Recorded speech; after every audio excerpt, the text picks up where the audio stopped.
For those of you who do not know me, I'm David Young, and I have the honor of being Temple President.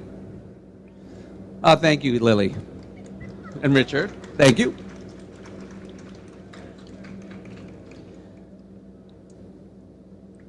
Being here means so much. However, I want to recognize two past presidents that's got this whole thing started under their leadership. First one is Daniela Zanzari-Biner.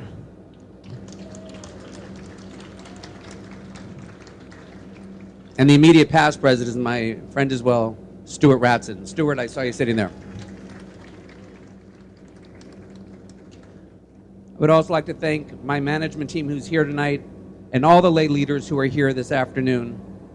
And I want to thank everyone here and welcome those who are listening at home.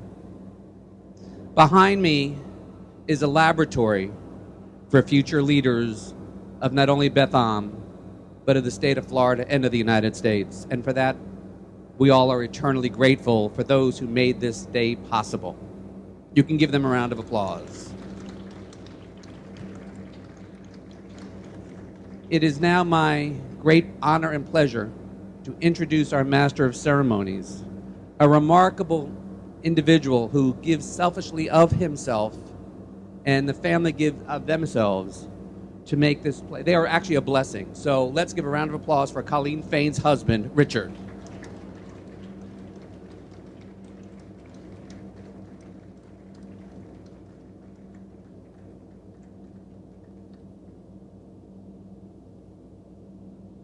Yes, that is my name, Mr. Colleen Fain.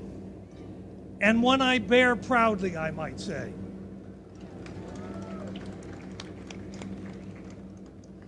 So welcome everybody who's here and everybody who's at home and wherever you are for one of the more important moments in Beth Am history. You know, we wanted to have this view. Who can believe it? Look at this. It's amazing. Who knew that the Beth Am campus was so beautiful and that it offered such opportunities for enrichment? So I am honored to act as your MC today. Actually, everybody wanted Colleen, but it was decided that I was louder than she is, so I got to do the job. And they decided that to minimize the COVID exposure, that we should shorten the ceremony. I know that's a disappointment to everybody.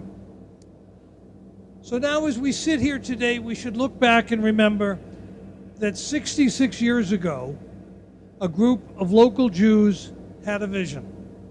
They imagined a temple here amongst what was then a rural community. That particular piece of some 10 acres of land was then a strawberry field. And they envisioned something like this into the future.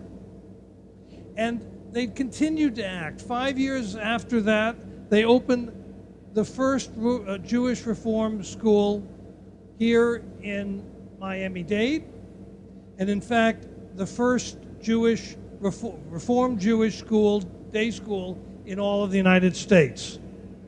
It was a project that required great courage, and it helped strengthen and reinforce our local community. Today, we get to officially inaugurate the next step in that journey, and it is a journey. Thanks to the commitment of so many who have contributed so much of their time, so much of their tenacity, and so much of their treasure, we're about to bless and to open this extraordinary new school building. Speaking, by the way, of people who are devoting their time, we're honored today to have with us a number of dignitaries, including Nikki Fried, our respected Florida Commissioner of Agriculture,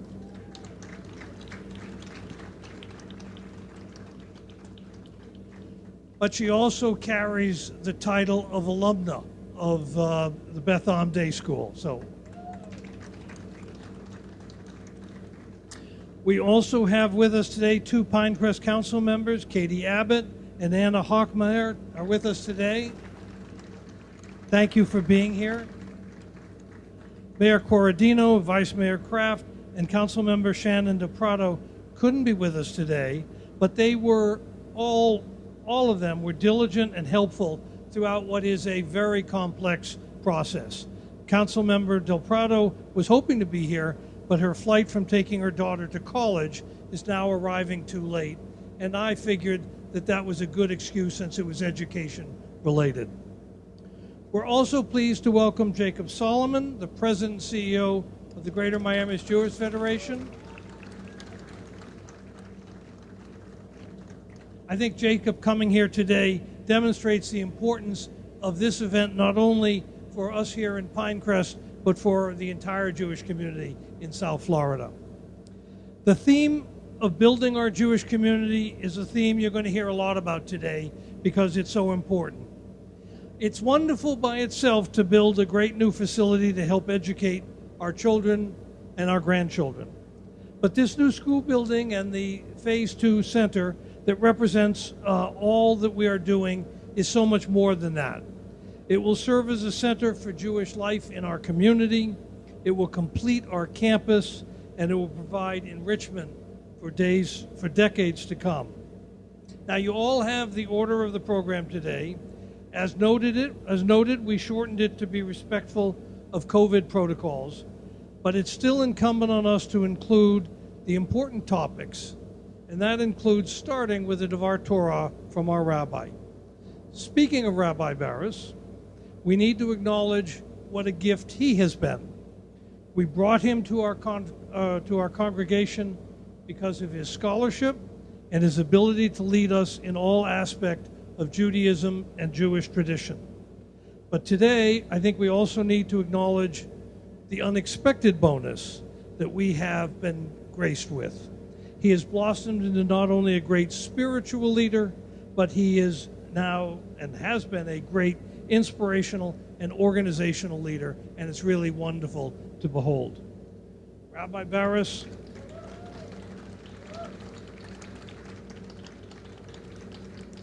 You always seem to find a way to connect your Divrei Torah to make them relevant to today's issues. Can you do that again for us this afternoon? Give it a try. Thank you. Thank you so much, everyone, for being here. And Richard, thank you for the very kind words. It is true that I can do great things with your money.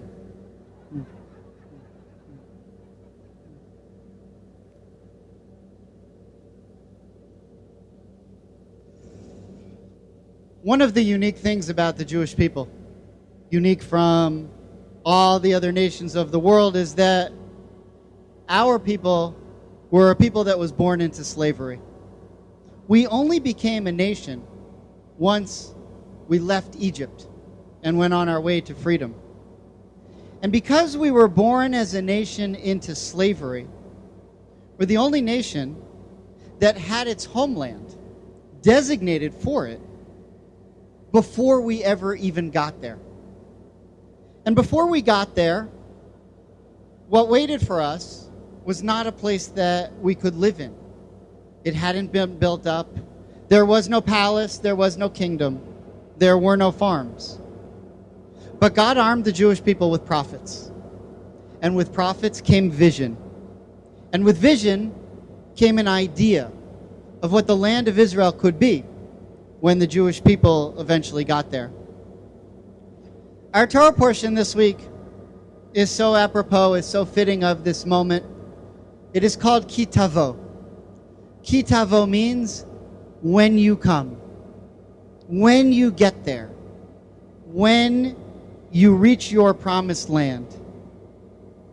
And the message inside of this name for our Torah portion this week, when you come, teaches us that the blessings you'll find once you get there will not be obvious to you. They'll only come if you dream them into existence. And so God tells us in our Torah portion this week that if you have a vision, then there's a secret. There's a secret hidden in this week's Torah portion in which God tells us your granaries will be blessed. And to the outside eye, it sounds like you'll have enough food and you'll be able to survive. But the rabbis of the Talmud pick up on the true meaning of this verse, and they recognize that the word for granaries is the same word for hidden in Hebrew, samui. And so what it sounds like is not that your granaries will be blessed, but when you get to the land of Israel, the blessings will be hidden, and you'll have to go and look for them. When I first got here, about 7 years ago now, I thought that this was the most incredible campus. Maybe it needed some work, but it was a little better than what I had in Fort Myers. I couldn't believe that this was a synagogue. I remember my first day walking through the sanctuary building. Eventually I arrived to Bob Hirsch's office, and I said to Bob, I can't believe this is a synagogue. This looks like a Ritz-Carlton. And he said to me, this is your synagogue. And I thought it was breathtaking. But what I only know now that I didn't know then was that 7 years ago I was looking at the Temple Beth Am of the present and of the past. A past I didn't know at that point much about. I didn't realize yet that I needed to be looking at the Temple Beth Am of the future. For the Temple Beth Am of the future, we need to look not for the blessings that are sitting in front of us, but for the blessings that were hidden. My first High Holy Day sermon was, wow, this place is already perfect. We already have a perfect mezuzah case. Now we just need to work on the scroll that's written inside of it. And as I said that, thinking how beautifully I was speaking from the bima, how incredible my wisdom was, Richard was thinking, you've just torpedoed all of my hopes for the future of Beth Am. But I came to learn that the blessings that I saw were still hidden from me. And in order to see them, I had to do what the prophets of Israel did when they left Egypt and imagined what the kingdom of Israel could be in the land of Israel. What I had to do was to dream about what our future could be. Today, Parshat Ki Tavo, our Torah portion of Ki Tavo is, when we enter the Holy Land, that place that was hidden, together we will dream it into existence. And today, in this holy place, we are beginning to dream our future into that same existence. Ken Yehi Ratzon, may our hidden blessings always become revealed to us. We say together, Amen.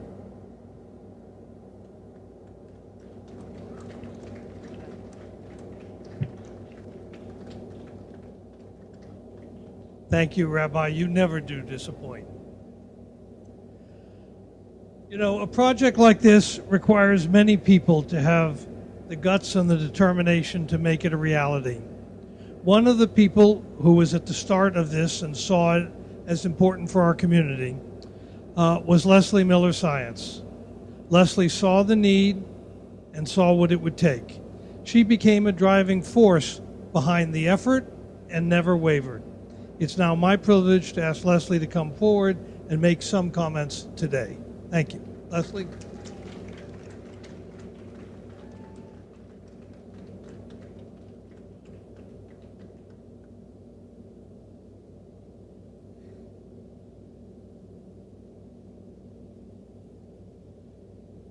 You can hear me, right? So, wow. I have to say, when I started to walk in here, my breath was taken away. But it wasn't just because of the building. It was because of the moment. I was just overwhelmed, and I'm so proud. And look at all of you. This beautiful, multi-talented group of people right here. People joke that when you move to Miami, If you really want to be connected, you really want to be with the movers and the shakers, all the cool people that are making our Miami a great place, no need to join a country club. No need to join a networking association. Join Temple Beth Am. And you know, they're right. Can I move this down? Okay, I got it. Okay, great. Thank you. Okay. They are right. There's something about this community, this Beth Am community, that's so special. And there's something about this school that we're building that's so special as well.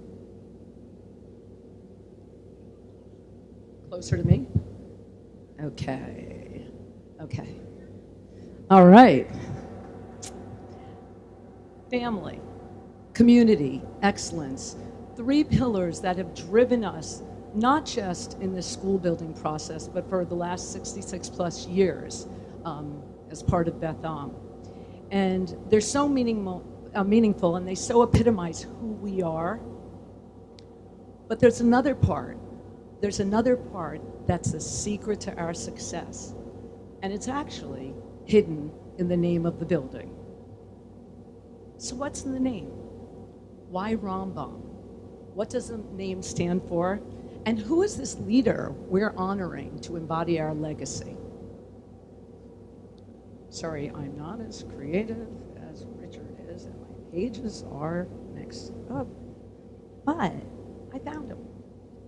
Okay, sorry. Okay, so for our Beth Am community, Rambam is a symbol of what we hope to be and the values we hope our children will grow into. Rambam was our Jewish Da Vinci. He was a writer, a philosopher, an astronomer, a rabbi, and a doctor so good that he became the doctor for the Sultan of Egypt. Rambam was a Renaissance man who broke every boundary. He combined leadership in his faith with leadership in the greater world. And he was such a multi-talented source of good, and despite these astounding accomplishments, he never lost sight of who he was, and he never felt constrained to be great at any one thing.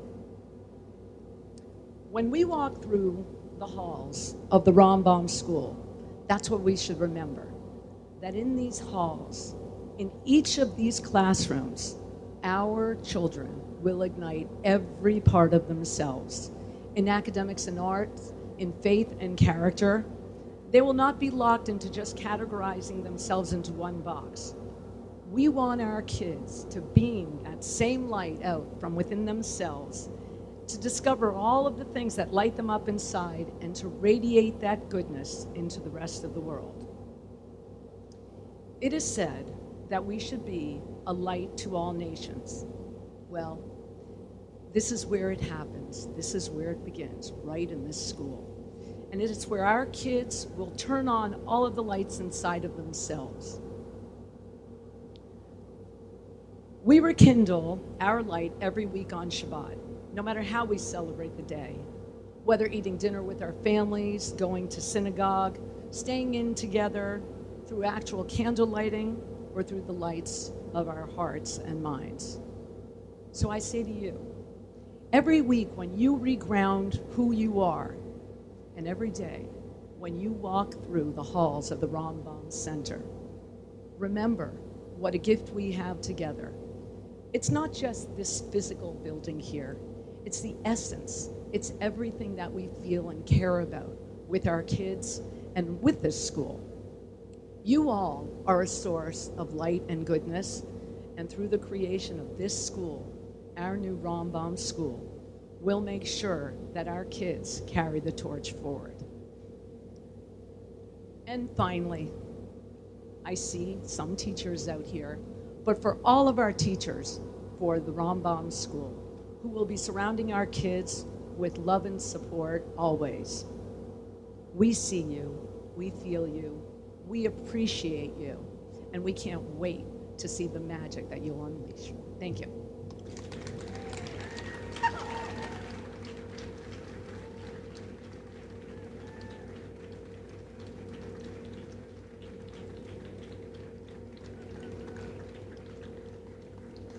Beautiful. Whoops.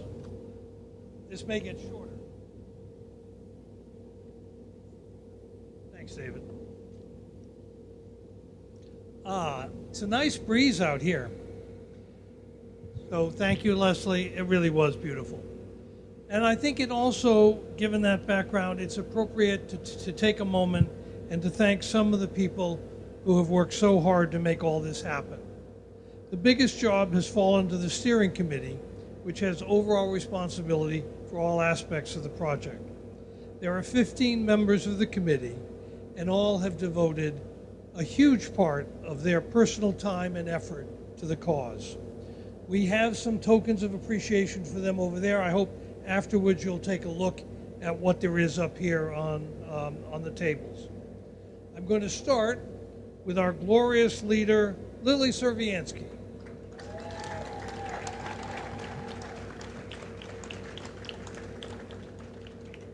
Lily chaired the committee with strength, humor, and a steady hand. While we all knew she would do a great job, there was never any question of that. None of us realized how much passion and commitment it would take.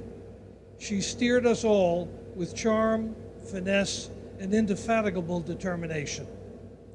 You should know, I think you all know, that the U.S. Army touts the importance of an army of one. Well, I can tell you, if the Army had Lily, we could cut the defense budget by at least 50%, and it would still be more effective. But in her spare time, Lily also served as chair of our very successful Beyond the Curve fundraising campaign. So Lily, thank you so much.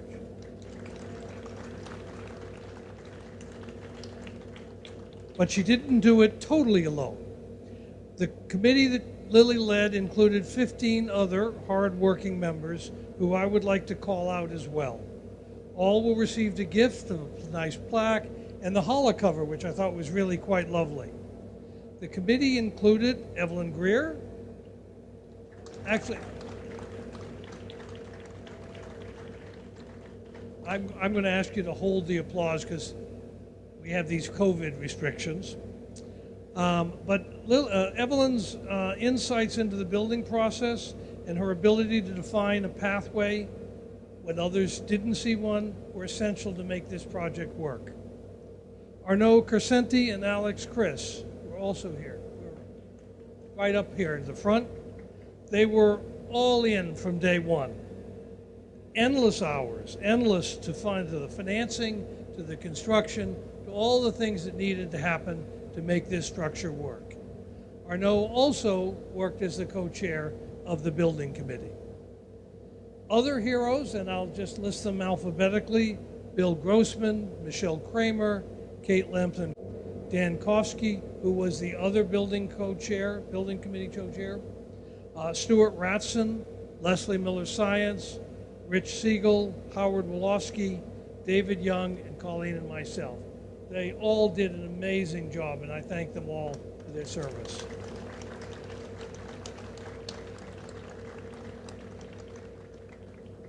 Today is a big day, but it's still only phase one of this project. And I'd like to call Rabbi Barris back to talk about the plan for phase two. Rabbi?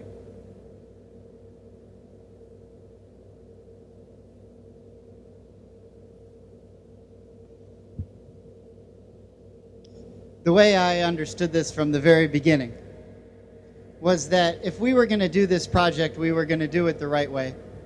And we were going to build a school, and we were going to have people who would donate a certain amount of money so that we could do that, but really on two conditions. One condition would be that we could raise the rest of the money, and the second condition would be that we would come up with an idea that would be a game changer in the Jewish world. And what we've done over the last 3 years, almost 4 years now, is mainly just sit in a room and think about it. And think about what it could be if we could put the finest building on any Jewish campus anywhere right there. And if we had that building, what would we do? And slowly but surely, a vision started to come to mind that would be a game changer not just for Pinecrest and for Temple Beth Am, but for the entire Jewish world. What we've done is we've looked at the best Jewish programming in the world. We've looked at the 92nd Street Y in New York. We looked at Beit Daniel in Tel Aviv. We looked at the AMI Center in Buenos Aires. We looked at ICAR in LA. We looked at all of the very best Jewish programming in the world. And we said, how can we, for our needs and our purposes, put a building right there that will be a game changer for this community? One of the things that I realized early on was how special this campus was in my mind in January's, at least before COVID. If you're ever here during an evening in January, what you would see is that we host the world's largest Jewish film festival. And people are coming from all over Miami, all over the place, all over South Florida to come see the finest Jewish movies in the world. And if you came, you would see that it was very hard to find a parking spot because so many people were here for the movies. And there were lots of people here for basketball.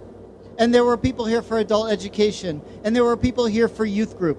And the campus was just buzzing. And I said to myself, shouldn't it be like this every night of every week of the year? Maybe not so much June, July, and August. We're setting up satellites in Aspen and the Berkshires for those months. That's the next campaign. But for the other 9 months,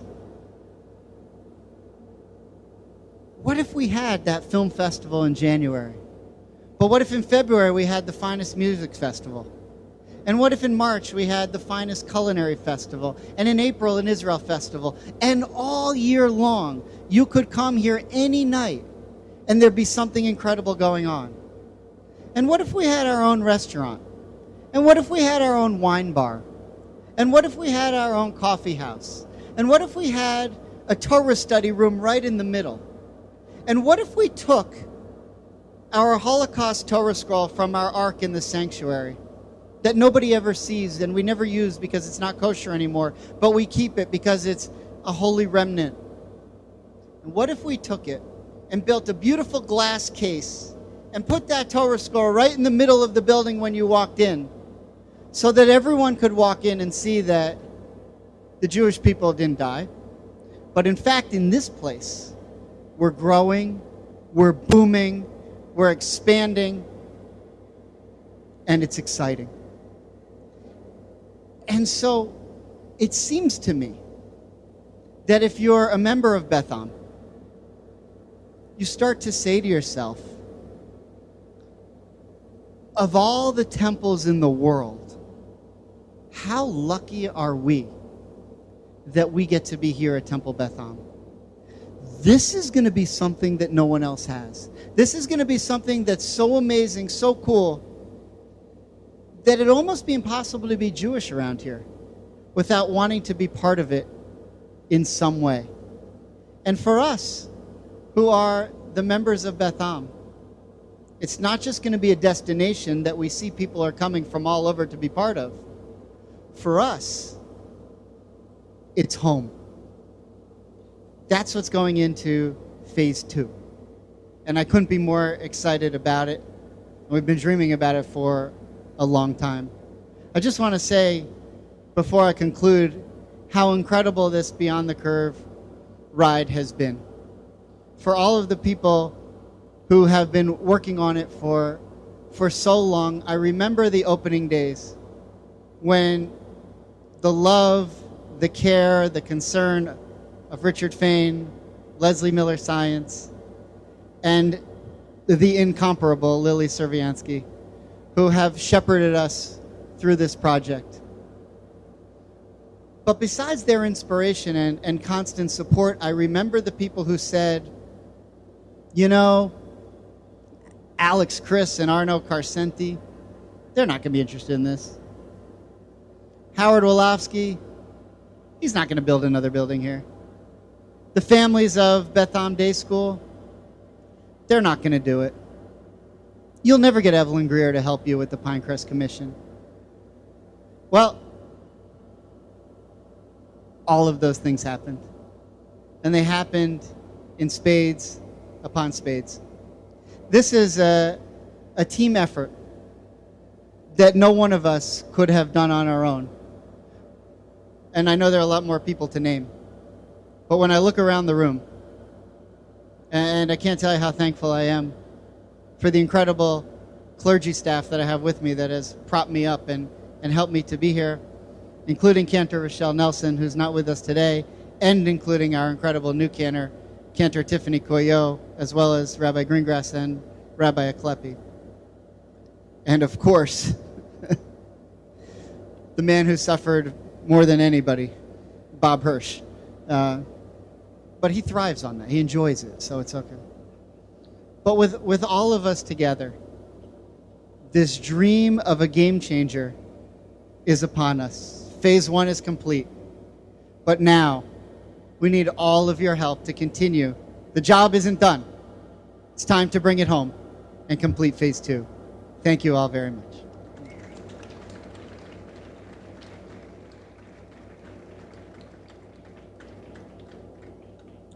Wow, I feel we ought to stop there. But we did need people to reach deep to pay for this dream. And before we do the mezuzah blessing, I'd like to recognize some of the larger donors to this undertaking.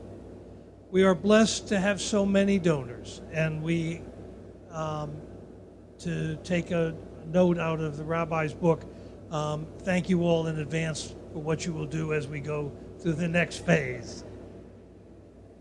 But we are blessed to have 6 donors, that is 6 so far donors, who are contributing at or above the $1 million level.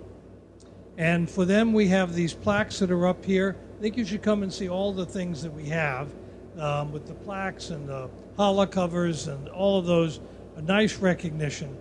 And the 6 who have been contributing at or above the $1 million level, Leslie Miller Science, Colleen and myself, David and Linda Frankel, the Kislak family, Alex and Juliana Chris, Susan and Dick Lampin, who are away, but Kate and Dan are here to accept on their behalf. We are also lucky to have 8 donors, so far I remind you, who are contributing at the level of $500,000 or more.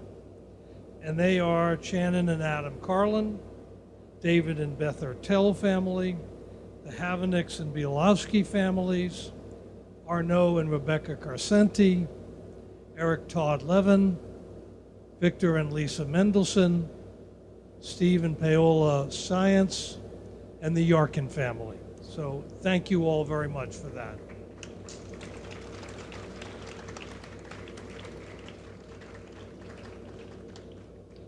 In addition, we have to thank and to recognize some of the people who actually physically oversaw the construction, and that is our builder, Moss Construction, and the project management team, Amicon Management. They worked so hard, so diligently to get this project ready for the school opening tomorrow. It's hard to believe it. The school opens tomorrow. Oh, that's right, we delayed it. Sorry about that.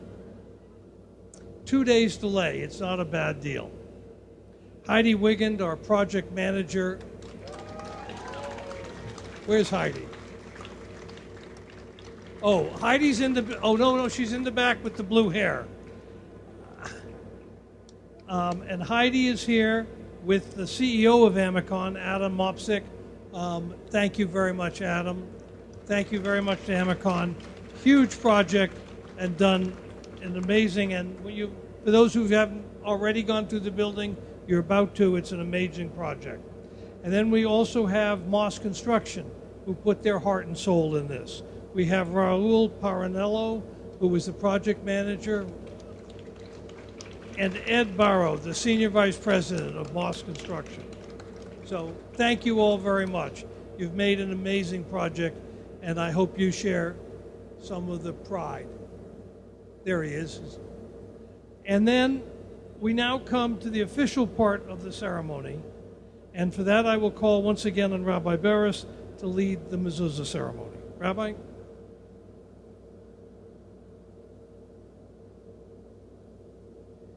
like to invite Rabbi Greengrass and Rabbi Kleppe, if they're here, along with Cantor Koyo, to join us.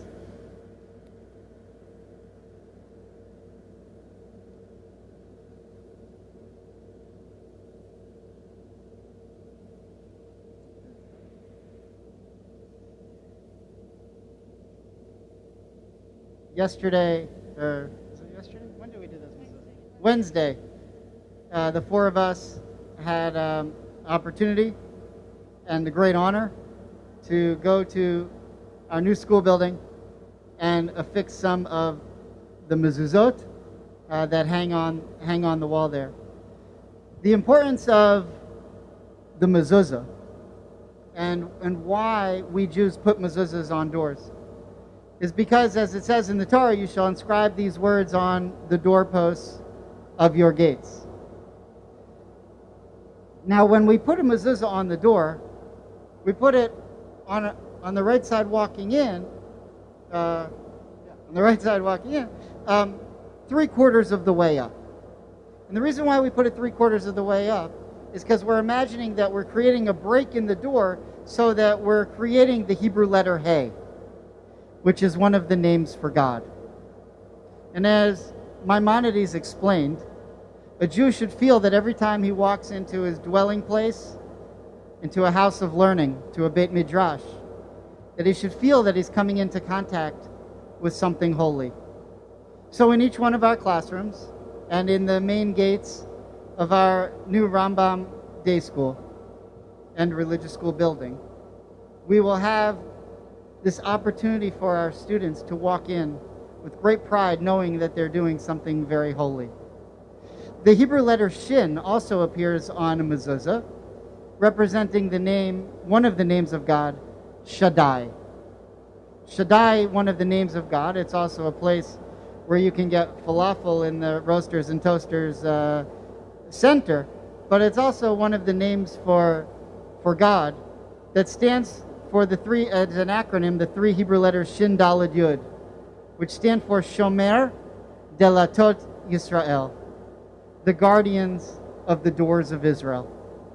And it's our prayer today that these doors shall be for many, many years to come, and for many, many students to come, the guardians of the gates for our entire student body, and for them to have powerful Jewish experiences day in and day out. Standing here with this clergy is a tremendously emotional moment. We're so proud to be here together to represent Temple Beth Am.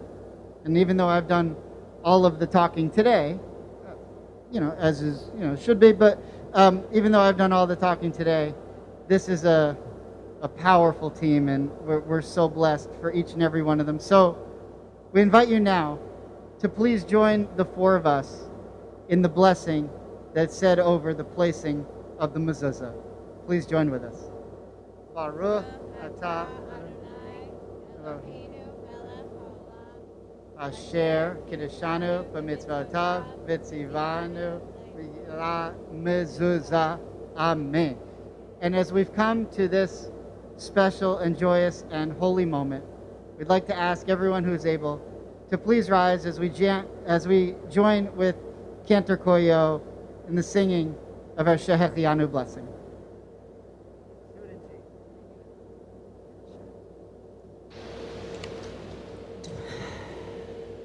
Baruch atah Adonai Eloheinu melech haolam shehechianu v'kimanu v'higianu lazman hazeh. Baruch atah Adonai Eloheinu melech haolam shehechianu v'kimanu v'higianu lazman hazeh. Amen.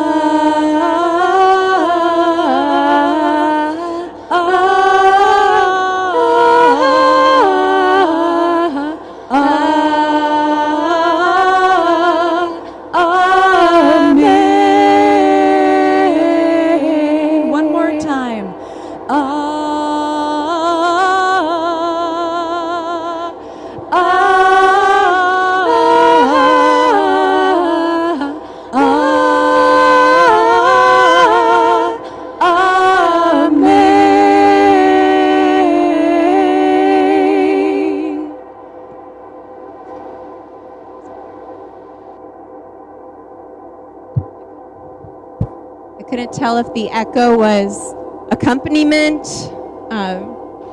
but we thank you, God, creator of the universe, for allowing us to reach this really, truly joyous, momentous occasion. Thank you for blessing us with this vision, with this capacity. Thank you for blessing our children. We will gather together again soon, I'm sure, for the next phase.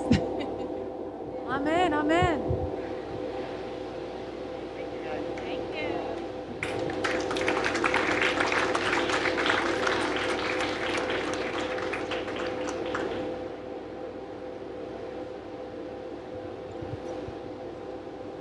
So there are a few important customs in any religious ceremony that we have to observe. You may have noticed we had that ancient Jewish, Scottish, Lithuanian custom out front with the bagpipers. That was an important part of our ceremony. It's also an important part of any Jewish ceremony that there be food. This will be the first time in 5,000 years that Jews have convened with no food. That is part of the COVID restrictions that we have been forced to comply with. But we can't totally let up our traditions. So on your way out, you'll be given food. COVID says we can't have it here, but you can take it with you. So we do our best to take care of that. The other thing, as Leslie very nicely reminded us, is that when we go through something like this, the building is important. The structure is important. What we've done to the land and to our campus here is really impactful. But in the end, it is simply a tool. It is a tool that others will take. The rabbi mentioned it, our teachers. But I want to remind everybody, I don't know if they're here, but this project started under Dr. Saar, who was, I didn't see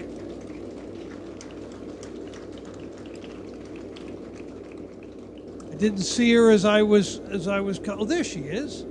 Hello. Thank you, but this project started when she was running the school, and she was an important part of the original conceptualization and of the execution of it. We also have Nora Anderson here today, who's taken over and now leading the school, and Tamara Donenfeld, both of whom have been instrumental, and they, Dr. Starr's legacy, the faculty, all the teachers, they really are the ones who will make this the success for our children and grandchildren. And so I think we need to say a thank you to them as well. Thank you. And one other non-Jewish tradition is that we have decided to have something that's not on the agenda. Actually, that's not a Jewish tradition, but I think it's a nice one. And so we have a special presentation because it is incumbent on us to recognize somebody who has been so central in the success of this project. And for that presentation, I will ask Arno Carcenti to come forward. Arno?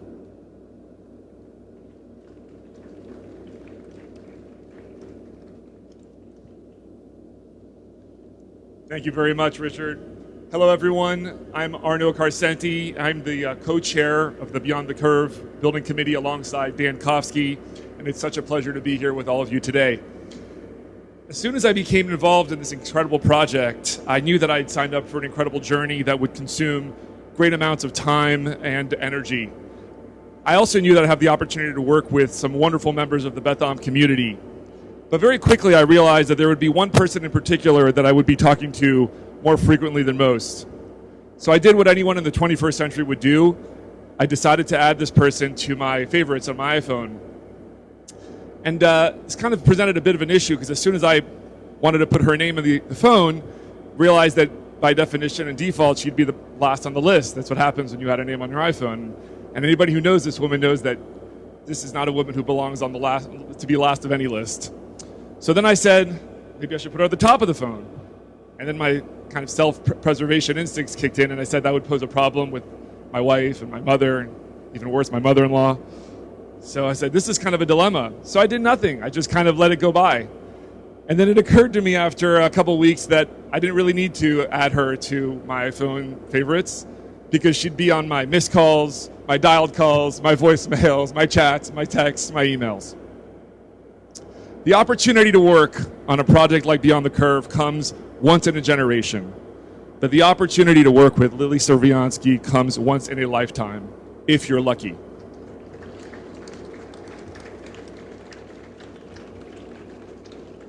Lily's leadership style is one of the most unique and effective ones that I've ever encountered in my life. Equal parts pragmatic, strategic, endearing, and motivational. This is a woman who, as I like to say, rules with an iron heart. This is a woman who could run a Fortune 100 company with her eyes closed. Just ask Richard. But in the same breath, she'll also invite you over to her house for tequilas and a full-course Mexican Shabbat dinner. Lily is an example of a leader that doesn't demand respect, but rather commands respect. And in doing so, she's earned the love and admiration of all that surround her. She's given us one of the greatest opportunities of our lives to be part of this incredible project, to build our community, and perhaps most important for me, to gain such a valuable friendship. So Colleen, please come up here with me and join me as I say on behalf of everyone at Temple Beth Am, the steering and building committees, all of the tireless internal and external staff, let's all stand up and thank our very own Lily Serviansky. We love you, Lily.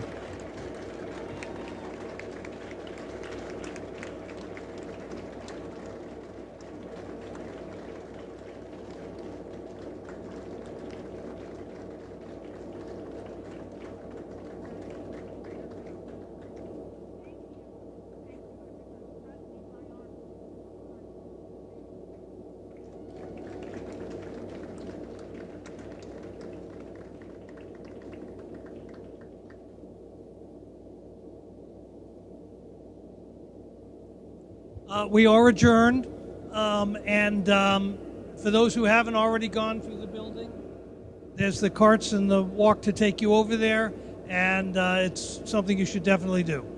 So thank you all very much.